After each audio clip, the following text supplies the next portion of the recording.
Okay, in this next section in the chapter, we want to look at the various types of forces to get a better understanding of what force is, what the various different types of forces are, and how we can recognize those types of forces so that we can start to draw something known as free body diagrams and look at Newton's third law. A force happens anytime there's an interaction between two objects. Two objects are influencing each other in some way. Usually the effect that we see is either the motion of the object is changed or the shape of the object is changed. And what we'll see with Newton's third law is that these are always two-way interactions. And we'll go into a lot more detail about the two-way interactions when we discuss Newton's third law in the next video tomorrow night. When we think about types of forces, they're really could break down into two categories. We have contact forces. Contact forces are the forces that occur whenever two objects are touching each other. Your spring forces, your frictional forces, your normal forces, your air resistance forces, and your tension forces are all forces, examples of forces that occur when two objects are in contact with each other. If something's touching a spring, we have a spring force. Friction, two surfaces have to be in contact. Normal force, two surfaces have to be in contact again. Air resistance, the air is in contact with the object.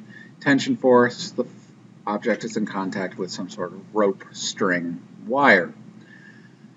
We also have action at a distance forces. These are forces that can occur without the objects actually being in contact. Gravity is the main one that we're going to see here. Think about something falling to the earth due to the force of gravity. It doesn't actually have to be touching the earth for gravitational force to apply. This will apply over a much larger distance. Magnetic and electric forces can also occur this same way. The main forces that we're going to look at, we'll start with normal force. Normal force, the symbol F sub n.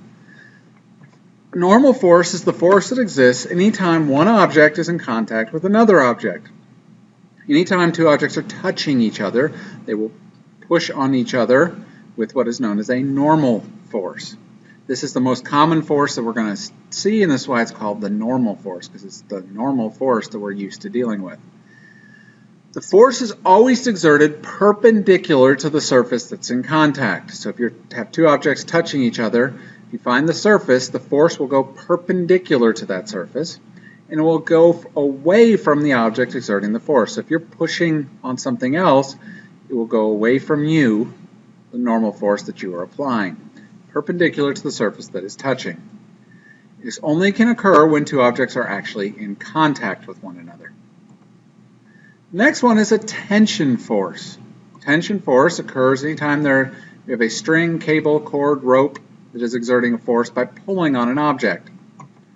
This force is always parallel to the rope or string and pulls away from the object that the string is in contact with.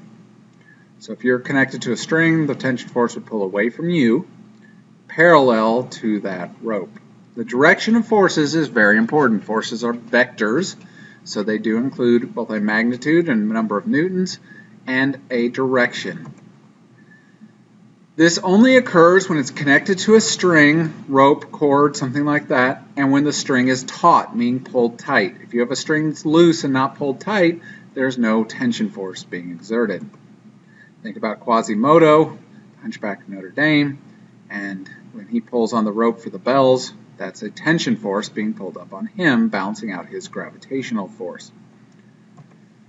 The next one is what's known as static friction. There are two types of frictional forces. When you did the units and variables quiz, you did FF for force of friction. Now we're going to subcategorize that.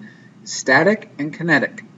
We'll go into a lot more detail with friction in the last chapter this semester. Frictional force is the force that one object exerts on another to prevent it from sliding across. It always goes opposite the direction of motion and parallel to the surface that's in contact. Static friction only occurs when something's trying to move across another surface but is not actually moving. You must have a normal force to have a static friction force. Remember, normal force anytime two objects are in contact. If they're not in contact, you're not going to have friction. And a static friction can only occur when the object would be sliding without that force. Now this one's a little bit complicated to people because one of the most common ways where you see this is the tires in a car. The tire is actually not moving relative to this road when they are touching. So the tire touches the road and it stays in place. If it didn't, you'd be skidding. If it stays in place, that's static friction. And static friction is also what happens with your shoe on the ground. When you're trying to push off the ground with your foot, as long as your foot is not moving while touching the ground, that is static friction. If it slides, if you're slipping, that would not be static friction anymore. The other type of friction is known as kinetic friction. This is the force that is exerted when two objects are touching each other and they're moving across one another. It always occurs opposite motion and parallel to the surface, just like static friction. Big difference here being that the objects are moving relative to one another. There must be a normal force, and we can actually have something known as the coefficient of kinetic friction to solve for the value. We'll look at that in the next chapter. Another force that we commonly deal with but don't commonly use in the physics class is air resistance.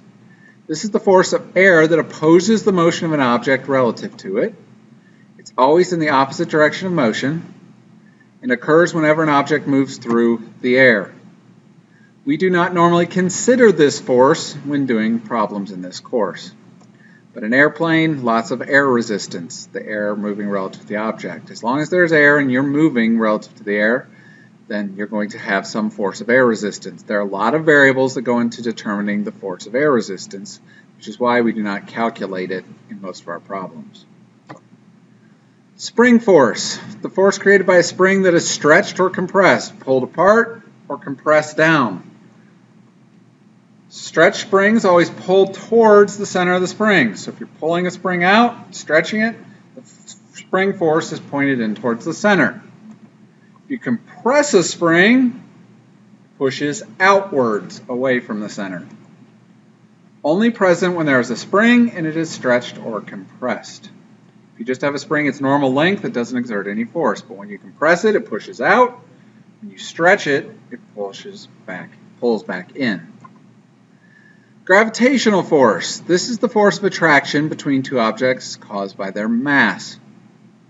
Any two objects that have mass have a gravitational force. It's always pointed towards the center of the other object. So gravity caused by the Earth is a force on us pointed towards the center of the Earth.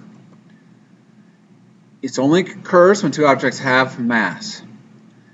Knowing all of these various types of forces will allow us to do the next thing, which is free body diagrams. We'll look at free body diagrams in Newton's third law in tomorrow night's video. Please bring a copy of the notes on this video to class tomorrow